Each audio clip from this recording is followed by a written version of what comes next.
Story কর্নারে আপনাদের সকলকে আবার স্বাগত জানাই। আশা করছি আপনারা সকলে খুব ভালো আছেন। তো চলুন শুরু করা যাক আজকের আরেকটি ভিন্ন স্বাদের গল্প। শীতকালের হাড় কাঁপানো সন্ধ্যায় এক চাষি পথ দিয়ে হাঁটছিল।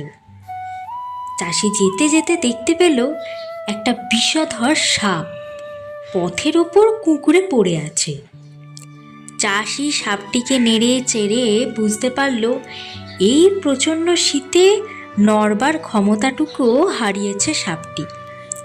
চাষির দয়ালু প্রাণ, সে ভাবল এভাবে সাপটি আর কিছুক্ষণ ঠান্ডায় পড়ে থাকলে মারাই যাবে। তাই সে সাপটিকে 2 হাত দিয়ে তুলে নিল।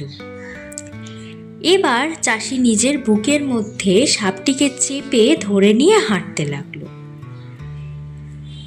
বেশ কিছুক্ষণ হাঁটবার পর বুকের উত্তাপ পেয়ে সাপটি বেশ চাঙ্গা হয়ে উঠেছে।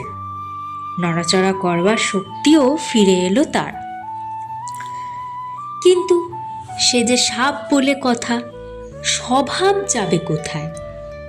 যে তার প্রাণ বাঁচালো, কিছুক্ষণের মধ্যেই সাপটি তার বুকে ছোবল বসালো।